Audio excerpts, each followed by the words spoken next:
Shiba Otsutsuki, the first celestial being to reach the god stature, has finally been revealed in the Boruto manga. But what's even crazy is the fact that Aida and Daemon were created by Amado by a fragment of this being's DNA. By the looks of it, this new celestial being seems to either possess the golden Rinnegan or the Rinne Sharingan on his forehead, and his right eye seems to be holding the Byakugan, or if I'm not wrong, it's the Jogan. I will cover that in a moment. For now, let's dive into the other mind-blowing stuff from chapter 75. As far as the abilities are concerned, Amado describes Shiba's Otsutsuki abilities as divine arts and different to ninjutsu or senjutsu. Not only the skills of Aida, but Code's claw marks are also shinjutsu ability. Kawaki's Sukuna Hikona and Daikokuten abilities also fall in this category. By referring to Aida, Code and Kawaki's implanted abilities, Amado says that unlike ninjutsu or senjutsu, you don't need to use hand signs to activate these abilities, which is what makes them a divine power. It's believed that Shiba Otsutsuki had so many abilities that Aida and Daemon are nothing in comparison. Amado describes some of Shiba Otsutsuki's abilities, such as they say when he swung his arm, he created a windstorm, and when he let out a scream, he created a thunderstorm as if it were lightning. The question remains, how did things end up for Shiba Otsutsuki? Is he still alive or no longer in existence? And if he was truly immortal, where he is now? Well, Amado believes that Shiba Otsutsuki conquered death by repeatedly reincarnating using karma and eating chakra fruits, and he continued like this for thousands of years until he became a god. Amado's assumption is that Shiba deliberately abandoned his body. He also believes that it's possible that someone could have killed him, but since Amado doesn't know the truth of what happened to Shiba, his assumption is that Shiba deliberately abandoned his body. If the Jogan actually has some ties with him, then my guess is that some of his essence could be inside Boruto's body, explaining how he unlocked the pure eye that's only wielded by the god. However, that might not be the case, since Momoshiki later confirmed in the chapter that the tale of Shiba is true, and if Boruto actually had any ties with this being, there is no way Momoshiki wouldn't be knowing this, due to the fact that he has literally implanted his consciousness into Boruto during his revival ritual. The hypothesis of Amado saying someone could have killed Shiba might turn out to be wrong, since the celestial being has spent thousands of years devouring planets and consuming chakra fruit. There is no way someone could have killed him so easily, until and unless there is some other Otsutsuki god unknown to Amado who might be revealed as the final boss of the series. Well, that might be a stretch, so what I believe is that either the spirit of Shiba would return sometime in the future, as there is no way an immortal being like him would not have any more relevance in the story. There is even a mind-blowing theory forming connections between Shiba Otsutsuki to a similar concept used in Kishimoto's other manga, Samurai 8. In the samurai manga of the Boruto author, when a samurai achieves godhood, they become a purely spiritual being and transcend to a higher place of existence. They basically become one with all the information that makes up the universe. Could this concept actually explain the fate of Shiba Otsutsuki? Most probably yes,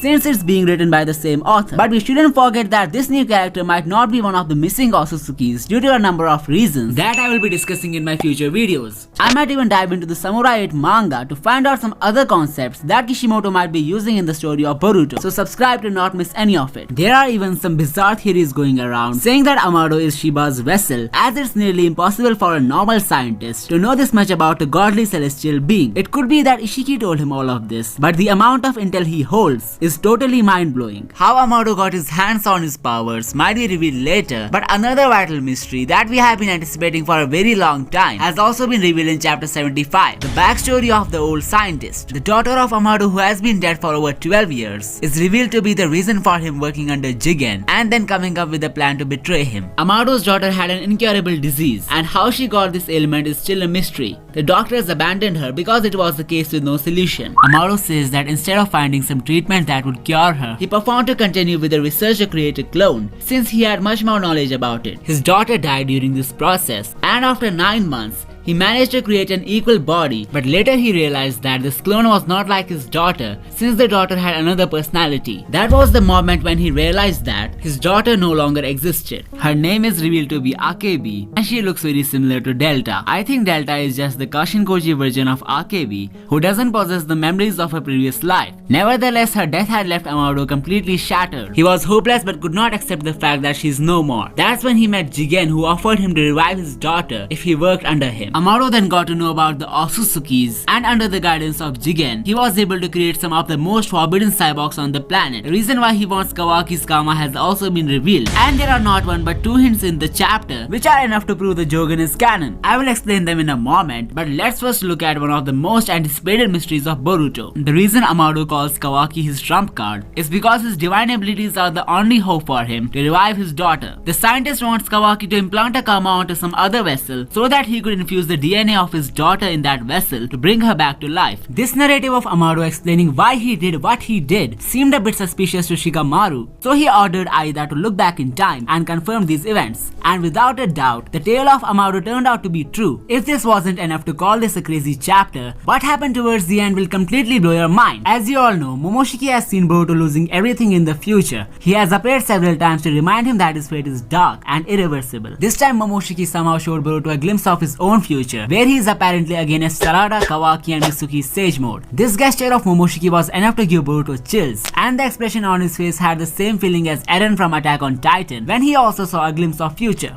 Could this be the beginning of Boruto's dark development we all been waiting for? Subscribe for some crazy theories on it. Mitsuki's Sage Mode, making its official manga debut, has made it clear that the novel material is canon and all the prophecies of Toneri will also be making their way into the manga. This includes the awakening of the Jogan when Boruto loses everything, and who knows, we might even get to see a special manga revolving around the impact of Toneri on the canon story. That would make his manga debut even more sensible, and the Jogan's awakening won't seem awkward to the manga only audience. I even believe the eye of Shiba Otsutsuki is the same one Boruto is seen with in the prologue scene because of two major reasons. First and foremost, the design of this new character is way too similar to the Otsutsuki god that had been revealed to us earlier in the manga. What I believe is that this panel of the Otsutsuki god purely depicts the stature that can be attained by anyone who consumes the chakra fruits, mainly because Ishiki was explaining the same thing when this panel was referenced, and this new Otsutsuki god, namely Shiba, is just a celestial being who has truly attained the god stage by consuming enough chakra fruits. Also, the god Otsutsuki had eyes in the background that are very similar to the Jogan. I think after reaching the god form, and Otsutsuki awakens the Jogan in addition to enhancing all the other abilities that he holds. This explains why the depiction explained by Ishiki is shown with 3 Jogans, as Shiba Otsutsuki might already have this third Ojutsu before reaching his god form. The second major reason that makes me think it's definitely the Jogan in his right eye has something to do with Aida and Daemon. As I have mentioned in many of my videos, the eyes of Aida and Daemon being crescent and half moon shaped, while the Jogan being full moon shaped, could have something to do with each other. Now that we know the powers of the cyborg duo were obtained from an Otsutsuki god, it's very likely that both of the siblings possess a fraction of Jogan's powers. While Aida can look anywhere around the present and the past, Daemon can reflect all attacks made on him effortlessly. There is also a scene in the chapter where Delta sims on Aida before getting shredded down. I believe the infatuation ability of Aida, which makes everyone fall for her, has some other source that might be revealed to us later in the series. Towards the end of the chapter, Boruto again gets stunned, and this time he sees a glimpse of Momoshiki. It seems like the monster has finally started to show him the darkness that dwells in his fate, only because the reminders were not enough for the blue-eyed boy to make him believe that he's going to lose everything. I will cover more of the chapter 75 stuff very soon, and you can check out this video to know my take on the time skip. Don't forget to subscribe and comment down your thoughts below. I will see you soon.